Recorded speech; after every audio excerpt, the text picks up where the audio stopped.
तो आ गए फिर से वीडियो स्टार्ट करते हैं, लेकिन उससे पहले अगर आप चैनल पे नए हो तो चैनल को सब्सक्राइब कर देना, वीडियो पसंद आए तो लाइक जरूर से कर देना। तो चलिए शुरू करते हैं। जरा सोचो तुम बिना खाने और पानी के एक अनजान कमरे में फंस जाओ और वहाँ से बाहर निकलना लगभग नामुमकिन सा लगे। कुछ ऐसा ही होता है हमारी आज की कहानी में। पूरी रात शराब पीने के बाद जब एक आदमी सुबह उठा तो उसके सर में तेज दर्द होने लगा। वो अपने साइड में देखकर डर गया कि एक मरा हुआ चूहा उसके बिल्कुल बगल में पड़ा था। जल्दी उसे एहसास हुआ कि वो तिजोरी जैसे एक कमरे में कैद है जिसमें एक लोहे का दरवाजा और एक अलमारी है। बहुत सारी मक्खियाँ उसके आसपास भिनभिना रही थी। उनमें से कुछ मरे हुए चूहे से अपना पेट भरने में बिजी थी। इसके बाद उस आदमी ने घड़ी में देखा कि सुबह के 9 बज रहे थे। उसने वो लोहे का दरवाजा खोलने की कोशिश की लेकिन कोई फायदा नहीं हुआ। उसने दरवाजा पीट पीट कर चिल्लाना शुरू कर दिया लेकिन बाहर से कोई जवाब नहीं आया। उसे कोई अंदाजा नहीं था कि वो इस कमरे में कब और कैसे पहुंचा। कुछ देर बाद उसे पेशाब का प्रेशर बनने लगा और अब उसे बहुत जोर से वॉशरूम जाना था। पहले तो उसे लगा कि उसके साथ किसी ने मजाक किया है और उसे लगा कि ये काम फ्लेक्चर नाम के एक आदमी का है जो कि उसके साथ काम करता था। वो मजाक में कहने लगता है कि वो बाहर आते ही उसे नौकरी से निकाल देगा। लेकिन थोड़ा वक्त बीत जाने के बाद उसे एहसास हुआ कि बाहर किसी के होने का नामो निशान ही नहीं था। उसने जेब से अपना फोन निकालकर फ्लेक्चर को कॉल लगाया लेकिन वहाँ पर कोई सिग्नल ही नहीं था। इसका सीधा मतलब ये था कि बाहरी दुनिया से उसका सीधा संपर्क पूरी तरीके से टूट चुका है। उसने कमरे में मौजूद उस लोहे की अलमारी को भी खोलने की कोशिश की लेकिन वो भी पूरी तरह से बंद थी। कमरे में चारों ओर घूमकर उसने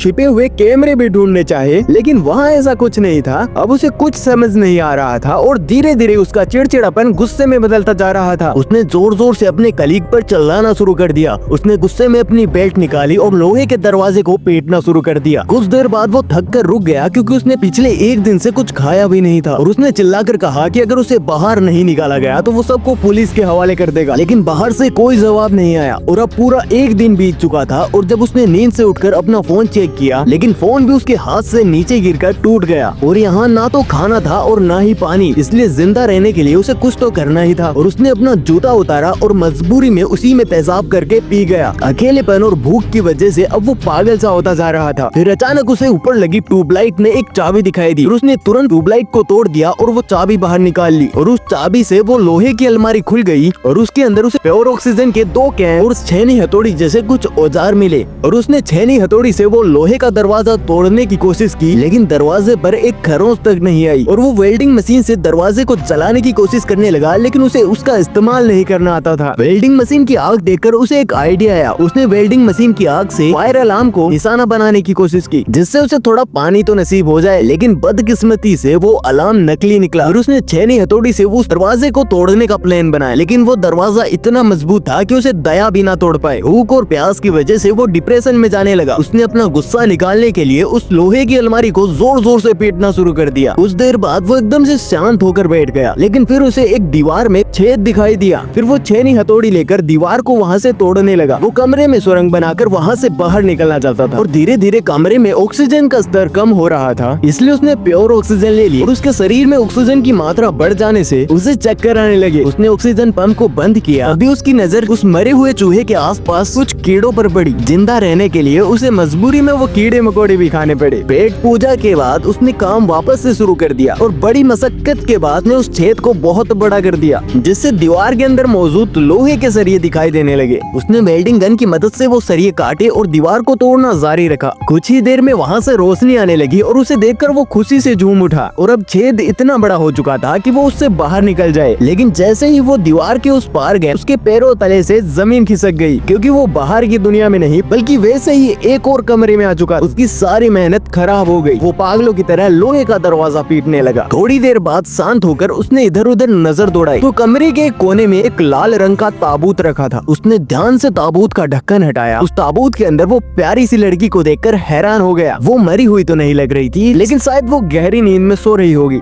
और जब उस आदमी ने उस लड़की को जगाया तो वो पूरी तरीके से डर जाती है और जब उसने उससे बात करने की कोशिश की तो पता चला कि वो दोनों एक दूसरे की भाषा नहीं समझ सकते थे। वो लड़की उस आदमी से बचने के लिए उसी आदमी के पुराने कमरे में जाकर छिप गई लेकिन उस आदमी में उस लड़की को कुछ भी समझाने की शक्ति बची ही नहीं थी, इसलिए उसने ताबूत में ही सोकर रात गुजारने का फैसला किया। लेकिन उस लड़की ने आकर उस आदमी को जगा दिया और सुरंग का काम जारी रखने को कहा। लेकिन भूख प्यास की वजह से कुछ भी करना उसके लिए नामुमकिन था और पूरे दिन काम करते करते उसके हाथों पर भी चोट आ गई थी और उसे आराम की सख्त जरूरत थी। लेकिन उस लड़की ने खुद खुद ही औजार उठाकर सुरंग को खोदना शुरू कर दिया। लेकिन ये इतना आसान भी नहीं था। थोड़ी ही देर बाद उसे पेशाब आ गया, इसलिए वो दूसरे कमरे की ओर भागी। लेकिन उस आदमी ने उसे वहीं रोक लिया। वो इशारा करके उसे कुछ समझाने की कोशिश कर रहा था। असल में उस आदमी ने 3 दिन तक पानी नहीं पिया था और उस लड़की का पेशाब उसके लिए बेस कीमती था। लेकिन थोड़ा हिचकिचाते हुए उस लड़की ने उसकी बात मानकर उसके जूते में पेशाब कर ही दिया। अपनी जान बचाने के लिए उसे ये वाहियात काम भी करना ही पड़ा। हालांकि वो लड़की उसकी भाषा नहीं समझ सकती थी, लेकिन यहाँ के हालात देखकर वो समझ चुकी थी कि यहाँ पर जिंदा रहने के लिए उसे क्या करना होगा। वो आदमी उसे कीड़े खाने भी सिखाने लगा, लेकिन वो कीड़े खाने से साफ मना कर देती है। इसके बाद वो आदमी उस कमरे की दीवार में छेद करने के काम पर लग गया, लेकिन काफी वक्त लगे रहने के बाद भी वो छोटा सा ही छेद कर पाया। इसे देखकर वो लड़की निराश होकर रोने लगी।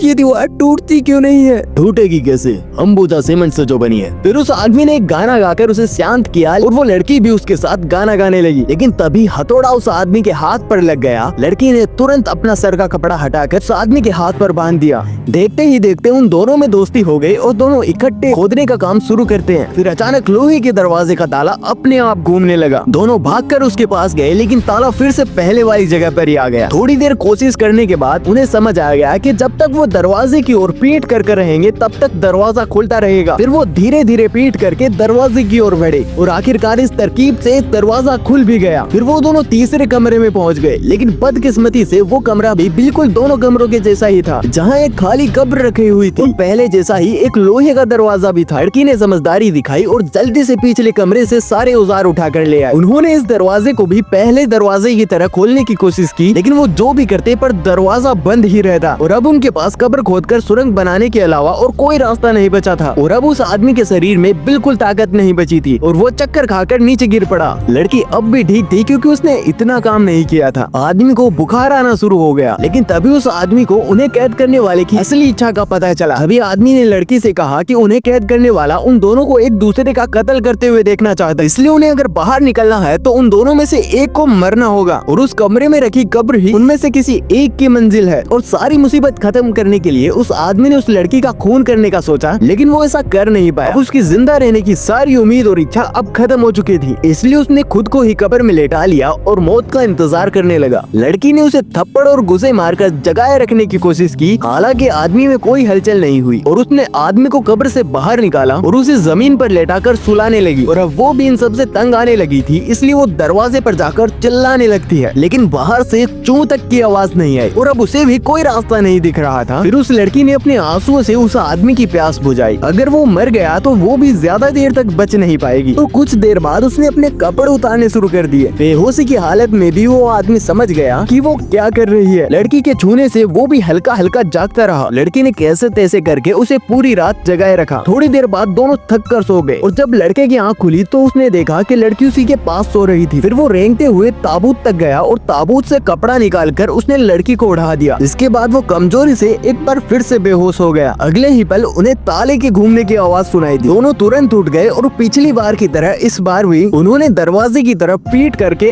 आगे बढ़ना शुरू किया। और अब आदमी इतना ज्यादा कमजोर हो चुका था कि वो खुद से चल भी नहीं पा रहा था, लेकिन लड़की किसी तरह उसे सहारा देकर दरवाजे तक ले जाती है। और अचानक इस बार दरवाजा खुल गया और उनके सामने एक बेहद खूबसूरत नजारा आया। लोहे के दरवाजे के बाहर की दुनिया किसी स्वर्ग से कम नहीं थी। चारों तरफ बेहद सुंदर झरने, पक्षी और फूल फैले हुए थे। इतना सुंदर नजारा उन्होंने आज तक नहीं देखा था। दोनों ने एक दूसरे की ओर देखा और खुशी से मुस्कुराने लगे। इतनी मुश्किलें सहने के बाद आखिरकार उन्हें इतना खूबसूरत अंत मिला। हम तुम एक कमरे में बंद हो और चाबी कहीं खो जाए, तो तुम किसके साथ कमरे में बंद होना चाहते हो कमेंट्स में जरूर बताना। तो यही थी हमारी आज की कहानी। वीडियो पसंद आया हो तो लाइक कर देना, चैनल पर नए हो तो सब्सक्राइब कर देना। मिलते हैं अगले वीडियो में।